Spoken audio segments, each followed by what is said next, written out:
മാന്യസദസ്സിന് വന്ദനം. എനിക്കിത് കിട്ടിയിരിക്കുന്ന വിഷയം നവലോക സൃഷ്ടിയിൽ ഗാന്ധിയൻ ദർശനങ്ങളുടെ പ്രസക്തി എന്നതാണ്.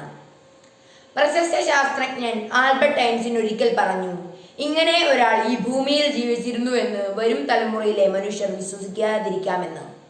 ഞാൻ വേറെ ആരെയും കുറിച്ചുമല്ല പറയുന്നത്. 1869 ഒക്ടോബർ 2 ഗുജറാത്തിലെ പോർബന്തറിൽ ജനിച്ച മോഹൻദാസ് കരംചന്ദ് ഗാന്ധി എന്ന നമ്മുടെ മഹാത്മാഗാന്ധിയെ കുറിച്ച് തന്നെയാണ്.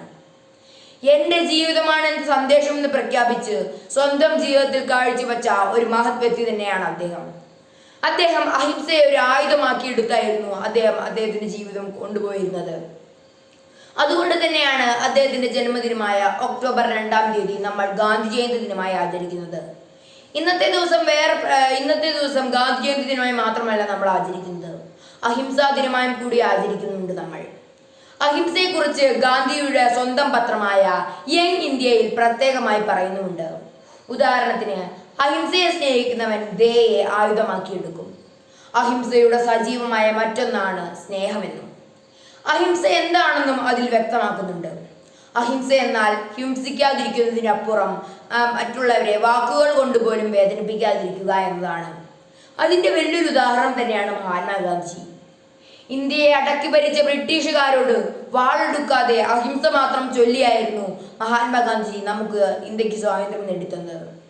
അദ്ദേഹത്തിന് 2 കാര്യങ്ങൾ മാത്രമേ ഈ ലോകത്തെ പഠിപ്പിക്കാനുള്ളൂ.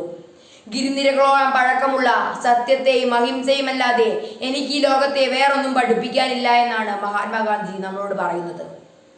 അദ്ദേഹത്തിന്റെ ജീവചരിത്രം നിങ്ങൾക്ക് എല്ലാവർക്കും അറിയുന്നത് തന്നെയാണല്ലോ. 1869 ഒക്ടോബർ 2 ഗുജറാത്തിലെ പോർബന്തറിൽ അദ്ദേഹം ജനിച്ചു.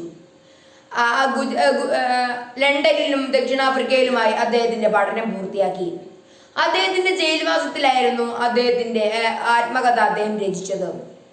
അതിന്റെ പേര് എന്നത് എൻ്റെ സത്യാന്വേഷണ പരീക്ഷണങ്ങൾ എന്നായിരുന്നു. അതിൽ അദ്ദേഹം പ്രത്യേകമായി പറയുന്നുണ്ട്, എൻ്റെ സത്യത്തിലോട്ടുള്ളൊരു പാതയായിരുന്നു അത് എന്ന്. അതിലെ പ്രധാനപ്പെട്ട ഒരു വരികളാണ്, എൻ്റെ ഒരു അമ്പലമായിരുന്നു സത്യവും അഹിംസയും എന്നത്. സത്യം എൻ്റെ ദൈവവും ദൈവത്തിലോട്ടുള്ള വഴി എന്ന് പറയുന്നത് അഹിംസയാണെന്നും പറയുന്നുണ്ട്. ഗാന്ധിജി പറഞ്ഞ ഏറ്റവും വലിയൊരു മഹത്തായ കാര്യമാണ് അഹിംസാ തത്വം. അഹിംസ എന്നാൽ ഹിംസിക്കാതിരിക്കുന്നതിനപ്പുറം മറ്റുള്ളവരെ വാക്കുകൾ കൊണ്ട് പോലും വേദനിപ്പിക്കാതിരിക്കുക എന്നതാണ് അതിൽ അർത്ഥമാക്കുന്നത്. ഇതിന്റെ ഉദാഹരണത്തിൽ നടന്ന സമരങ്ങളാണ് അമേരിക്കയിൽ വെച്ച് നടന്ന പൗരാവകാശത്തിനുള്ള സമരവും ദക്ഷിണാഫ്രിക്കയിൽ വെച്ച് നടന്ന വർണ്ണവിവേചനത്തിനെതിരെയുള്ള സമരവും ഒക്കെ. ഗാന്ധിജി പറയുന്ന വേറൊരു കാര്യമാണ്, ഈ ലോകത്ത് മനുഷ്യർക്ക് വേണ്ട എല്ലാ സാധനങ്ങളും സാഹചര്യങ്ങളും ഈ ലോകത്തുണ്ട്. പക്ഷെങ്കിൽ മനുഷ്യരുടെ അത്യാഗ്രഹത്തിന് വേണ്ട ഒരു സാധനം പോലും ഈ ലോകത്തില്ല എന്ന്. അതത്ര ശരിയാണല്ലേ?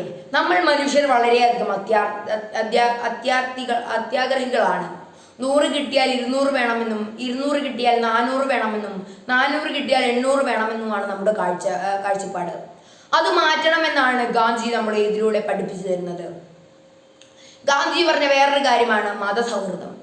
ഹിന്ദുവും മുസ്ലിമും ബുദ്ധനും എല്ലാം ഒന്നാവണം എന്നാണ് മഹാത്മാഗാന്ധി നമ്മളോട് പറയുന്നത്.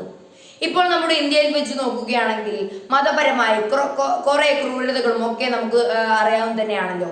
അങ്ങനെ കുറെ മരണങ്ങൾ ഇപ്പോൾ റിപ്പോർട്ട് ചെയ്യുന്നുമുണ്ട്. അത് മാറ്റണമെന്നാണ് മഹാത്മാഗാന്ധി നമ്മളോട് പറയുന്നത്. മഹാത്മാഗാന്ധി വേറെ പറയുന്ന കാര്യമാണ് നമ്മൾ സ്വന്തമായി ഉൽപ്പാദിപ്പിക്കുക എന്നത്. അതിൻ്റെ ഉദാഹരണം ഗാന്ധി തന്നെ നമുക്ക് കാണിച്ചു തരുന്നുണ്ട്. കൈത്തറി ഉപയോഗിച്ച് സ്വന്തമായി നൂല് ഉൽപ്പാദിപ്പിക്കുന്നത്. നമ്മൾ സ്വന്തമായി ഉൽപ്പാദിപ്പിക്കുകയാണെങ്കിൽ നമ്മുടെ സ്ഥലവും നമ്മുടെ രാജ്യവും വളരും. മറിച്ച് നമ്മൾ വേറെ സ്ഥലങ്ങളിൽ നിന്ന് ഇറക്കുമതി ചെയ്യുകയാണെങ്കിൽ നമ്മുടെ രാജ്യത്തിനും നമ്മുടെ ഒരു പുരോഗതിയും ഉണ്ടാവുകയില്ല. അത് മാറ്റാൻ വേണ്ടിയാണ് മഹാത്മാഗാന്ധി അങ്ങനെ പറഞ്ഞത്. വേറെ കാര്യവും പറയുന്നുണ്ട്. അവിടുത്തെ രാജ്യങ്ങളിൽ നിന്ന് ഇറക്കുമതി ചെയ്യുന്ന രോഗങ്ങൾ, പകർച്ചവ്യാധികളൊക്കെ അതിലൂടെ വരികയും അങ്ങനെ നമ്മുടെ രാജ്യത്തെയും അത് ഭീതിയിലാഴ്ത്തുകയും ചെയ്യുന്നു. അതിൻ്റെ വലിയ ഉദാഹരണം നമ്മൾ കണ്ടത് തന്നെയാണല്ലോ കൊറോണ എന്നത്. അത് നമ്മളെ എത്ര ആദ്യം ഭീതിയിലാഴ്ത്തിയിട്ടുണ്ടെന്ന് ഞാൻ പറയേണ്ടതില്ലല്ലോ. ഗാന്ധിജി പരിസര ശുചീകരണത്തിന് ഏറ്റവും കൂടുതൽ പ്രാധാന്യം കൊടുത്തിരുന്നു. അതുകൊണ്ട് തന്നെയാണ് അദ്ദേഹത്തിന്റെ ജന്മദിനമായ ഒക്ടോബർ 2 നമ്മൾ ഗാന്ധി ജയന്തിയോടനുബന്ധിച്ച് പരിസര ശുചീകരണം കൂടി നടത്തി വരുന്നത്. ഗാന്ധിജി പറഞ്ഞിരുന്നു, ഇന്ത്യയുടെ ആത്മാവ് കുടികൊള്ളുന്നത് ഗ്രാമങ്ങളിലാണെന്ന്. അങ്ങനെ ഗ്രാമങ്ങളുടെ വളർച്ച അദ്ദേഹം ചൂണ്ടിക്കാട്ടിയിരുന്നു. അതേ പ്രിയപ്പെട്ടവരെ, ഗാന്ധിയൻ ദർശനങ്ങളുടെ പ്രശസ്തി നേടുന്ന ഈ കാലഘട്ടത്തിൽ അഹിംസയുടെയും സത്യത്തിന്റെയും സത്യാഗ്രഹത്തിന്റെയും ഒരു നവലോകം കെട്ടിപ്പടുക്കുവാൻ നമുക്ക് ആവട്ടെ എന്ന് ആശംസിച്ചുകൊണ്ട് ഞാൻ നിർത്തുന്നു. നന്ദി, നമസ്കാരം.